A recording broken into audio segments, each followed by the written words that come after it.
on this, but these numbers are making people nervous. Not nervous enough to not reopen, by the way, which is an important point. What is your perspective on them? Yeah. Well, models that change numbers like this, Chris, often confuse people. But the fundamental core principle behind it doesn't change. And that's something that we've been saying all along. When you have a lot of virus activity and you know that you're able to contain it to a certain degree by the mitigation, the physical separations, the kinds of things that we've been talking about, gateway, phase 1, phase 2, phase 3, and you start to leapfrog over some of these, you're inviting rebound. And rebound is going to give you spikes, and spikes are going to give you the kinds of numbers. I don't know if those numbers, because I have skepticism about models, about they're only as good as the assumptions you put into them, but they're not completely misleading. They're telling you something that's a reality, that when you have mitigation that's containing something, and unless it's down in the right direction and you pull back prematurely, you're going to get a rebound of cases. And that Yeah, but this is the shit that makes no sense to me. Is that, okay, let's just fucking be little brainwashed sheepies and believe that it's real for a second. Okay, let's just say we stay in our houses for another year, all right, on the long side. They're talking about it's going to come back every other season or whatever, summer, fall, winter, I don't know, whatever. It's going to come back. So explain to me how keeping us away from it now is going to help people, like, I guess staying away from it now and letting the curve die down, like he says.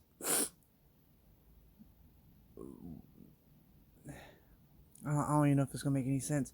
How does keeping us at home till the curve ends, but then letting us back out, and you saying that it's going to be reoccurring every time? Well, if it's reoccurring every time, then it means it never went away. So, therefore, the curve didn't go anywhere, and you're just going to be exposed to it again. It just doesn't make any sense.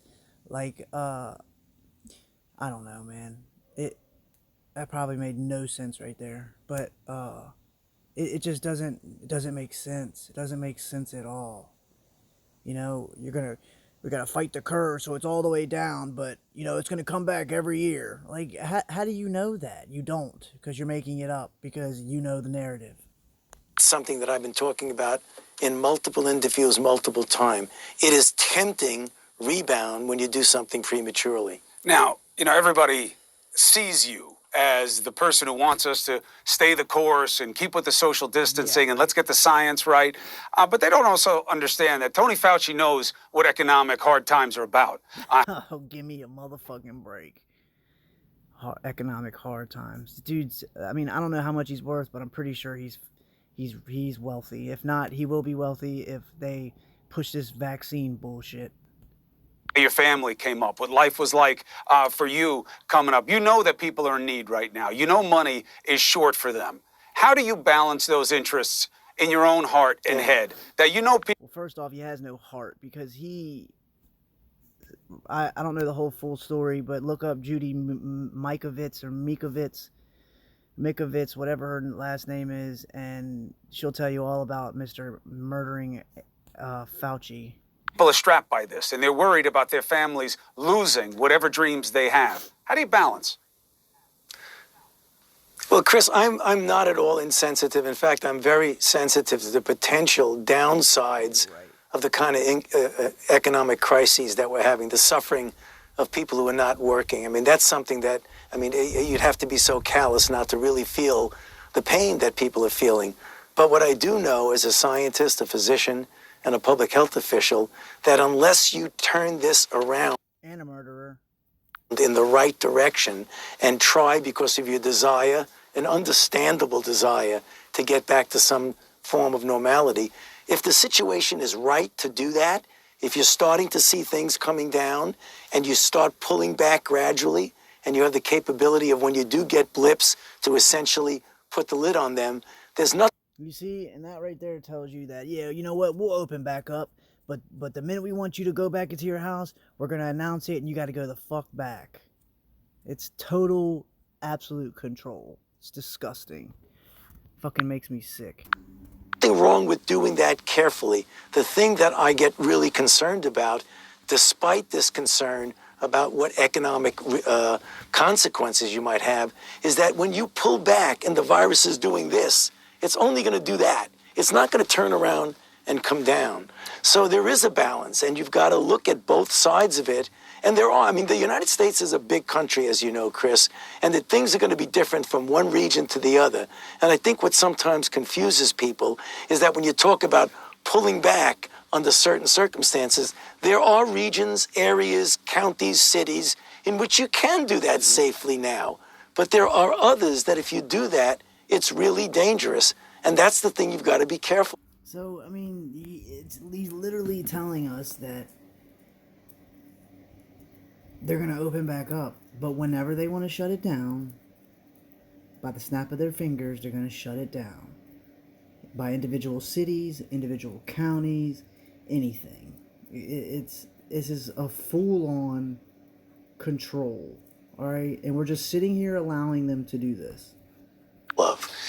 You are losing this argument, Doctor. Not to For me. sure. You can beat me in your For sleep. sure. No. But people are fatigued. Some of it is need, as we spoke, and that's legitimate. And maybe you're the wrong guest, but maybe government should be doing things it's not doing to help American families. That's not your wheelhouse. But there is fatigue. They want out. You saw the pictures from New York City this weekend. When I went out to shop this weekend, everybody was out there. A lot of people had masks. And there was some non-mask shaming where I was, but not in the parks. The people have had it.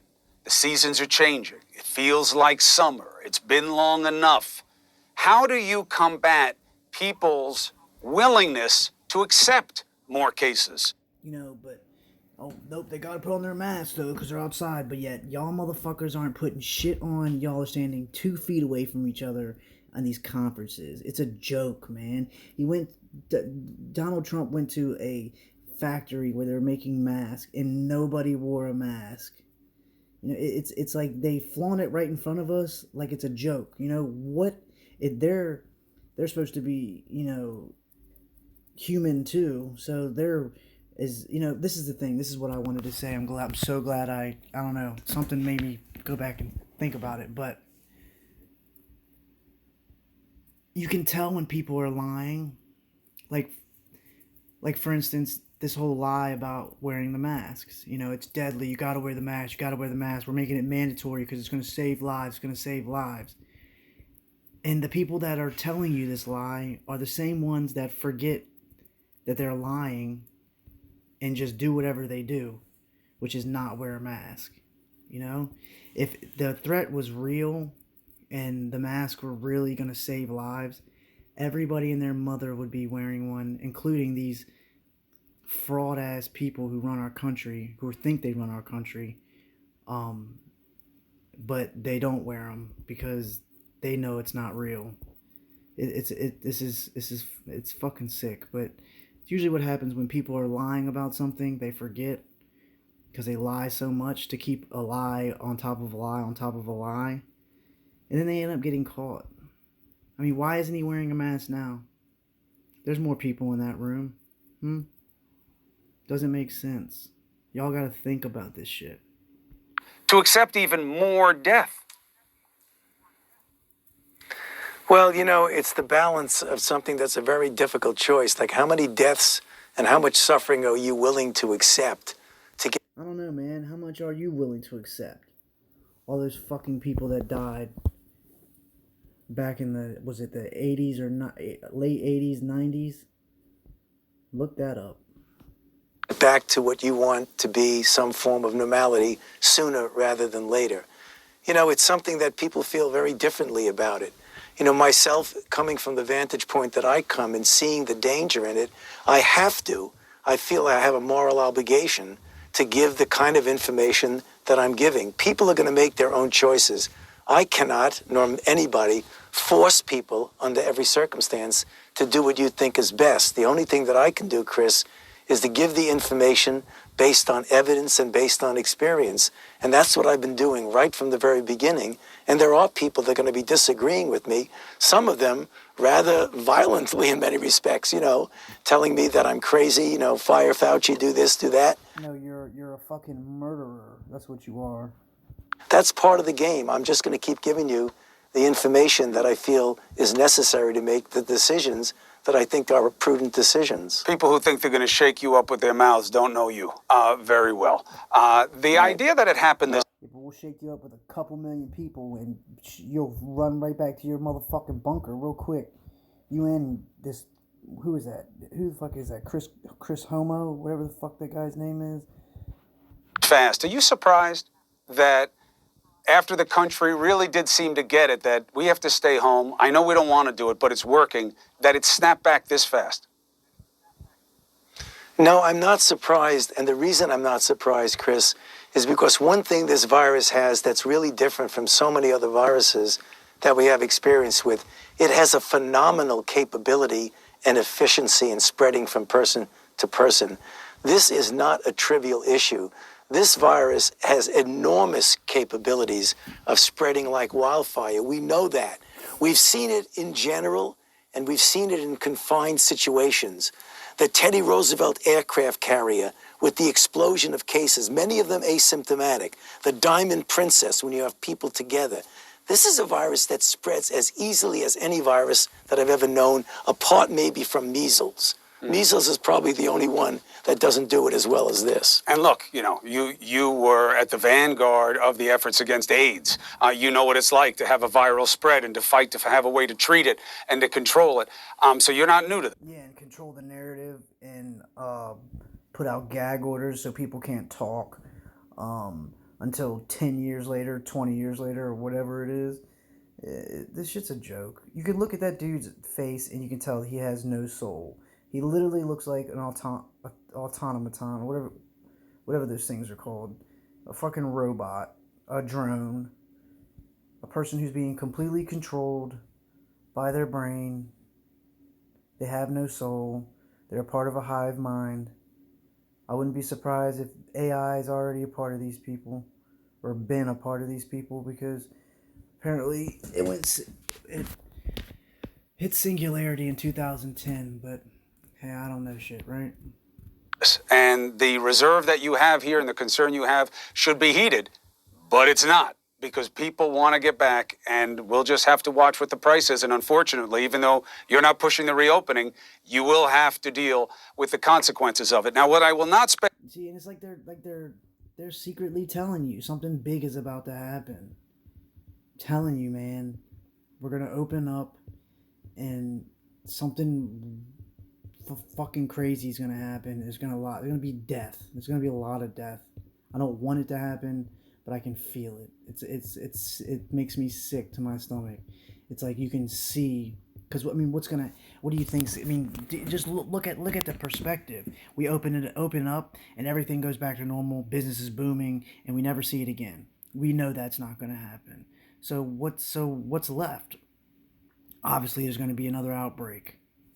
This time it's going to be on a massive scale. And they're going to blame everyone. Well, you should have listened to us. You should have listened to us. Blah, blah, blah, blah, blah. I just want to say this shit. So it's documented now.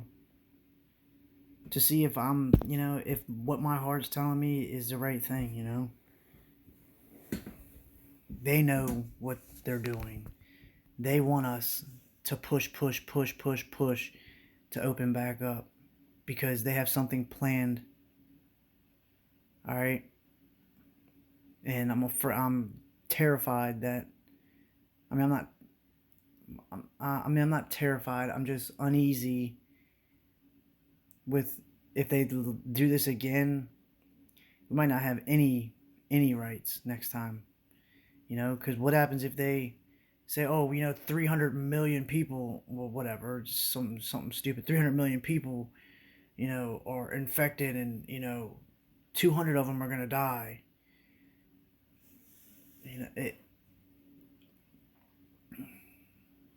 I just look at it like this. If they can enforce this bullshit with no all this fake bullshit going on. Just imagine if they have something planned to actually kill a ton of people. You just never know. I mean, you do know because we know who we're dealing with. But there's making their own bed. They have to lay in it. They will suffer. Hands down. The time doing tonight, Dr. Fauci, is asking you about testifying or not testifying or questions about the messaging. I don't know why anybody who wants you in position spends their time coming after you about political questions. You're not a politician. In fact, in my experience, which I guess is about 35 years, you're a lousy politician. You don't make those decisions. You don't want to make those decisions. You testify where they tell you, and you won't if they tell you not to, because that's your job. So let's not talk about that. Right. I want to talk about something else that nobody knows. Why do I know what Tony Fauci thinks? I've known him a lot of my life, but I've never known him the way I know you through this pandemic. I have spoken to you almost without exception every day.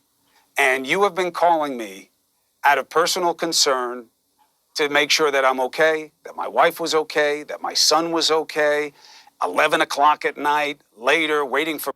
Oh, give me a fucking break.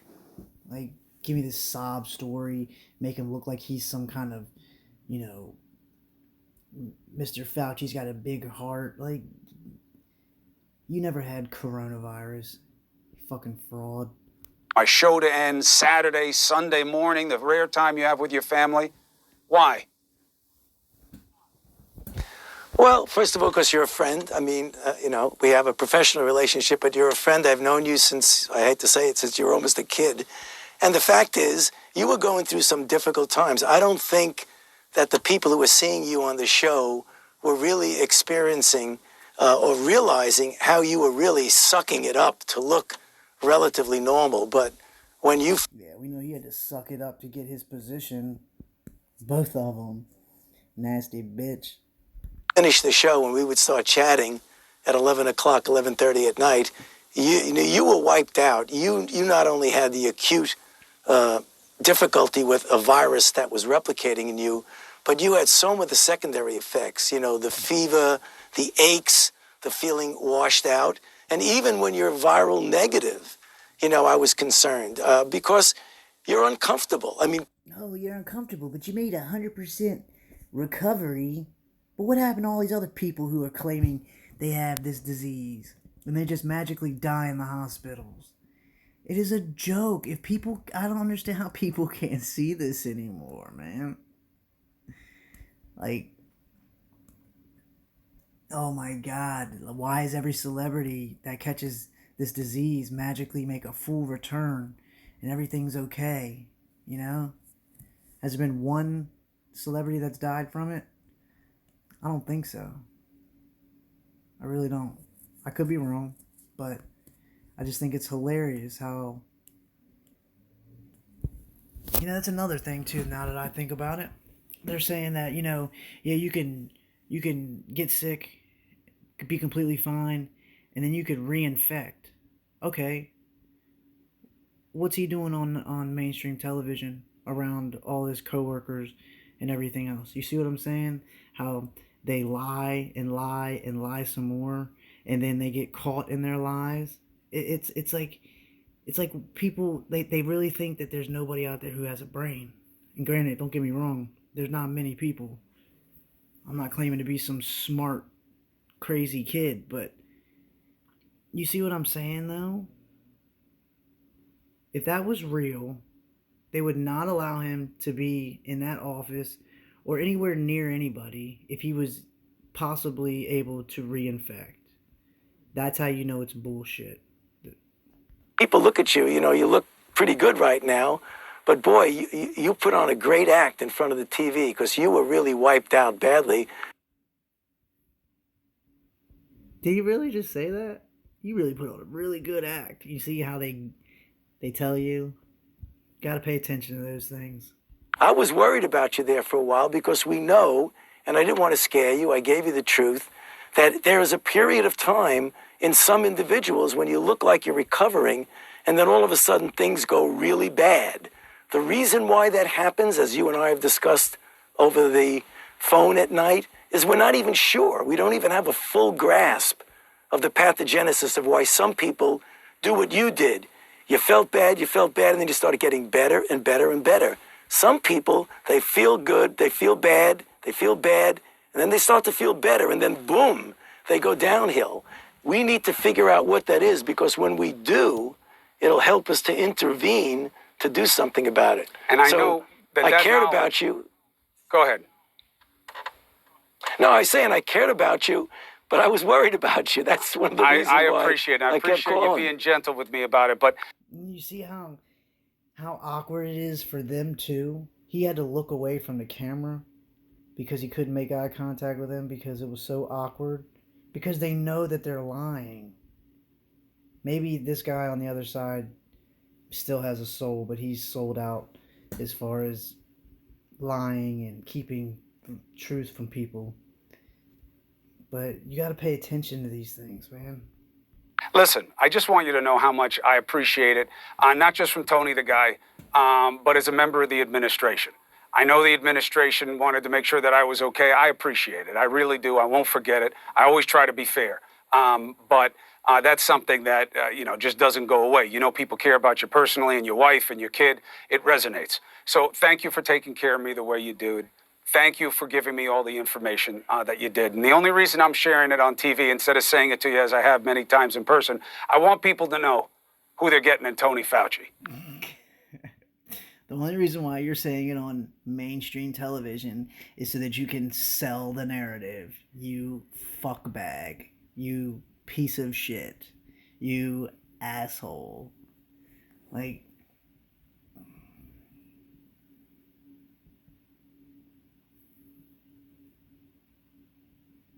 but people believe this shit. That's what scares me. So they believe it wholeheartedly. Scared to death in their house. But yet this guy gets sick. In a matter of weeks comes back.